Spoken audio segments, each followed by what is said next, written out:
Is Iran next? The country's 92 million people are heading into their sixth day of an internet blackout. Their currency has collapsed to zero against the dollar. International calls, and even the electricity has been shut down in certain areas. Protests have spread to over 100 cities and all 31 provinces in the country.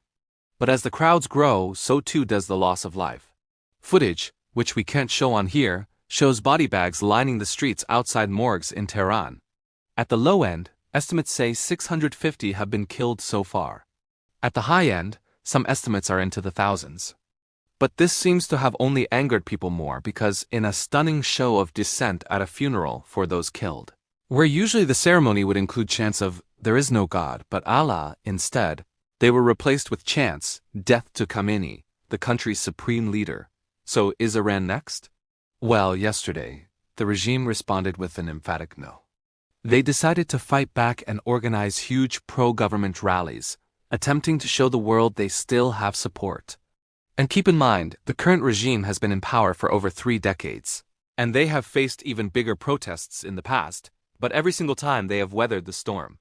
But one could argue the main difference now is, they've never faced the Great Orange Storm. Trump has threatened military strikes. He's announced 25% tariffs on any country doing business with Iran. And he did just snatch a country's leader out of his bed in the middle of the night. So we are in unprecedented times. But Iran is very different. They have literally said they are prepared for war if that's what it comes to and the US intervenes. But it's also not just the US protests have erupted in countries around the world in solidarity with the people of Iran. And so for now, the world watches and waits to see